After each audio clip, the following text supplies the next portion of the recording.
I do in my private practice is work with couples.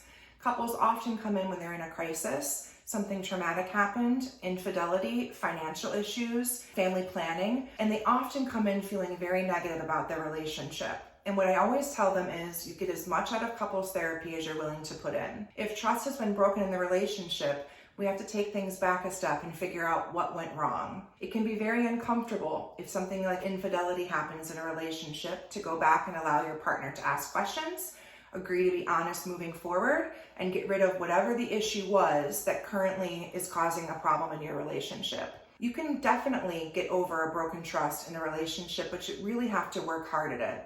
We practice the Gottman method for couples therapy at my practice, and we feel it's the best because there are 3 pillars in the couples therapy model. Not only do we talk about things that aren't going well, but we talk about shared meaning and future planning, which means we're not just focused on the crisis, we're also rebuilding the relationship.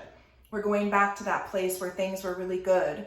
We talk about courtship. We talk about communication. We talk about validating and empathizing with our partner. You can get to a good place even after a traumatic thing happens and trust has been broken. Reach out to a certified couples therapist to help them assist you along the way.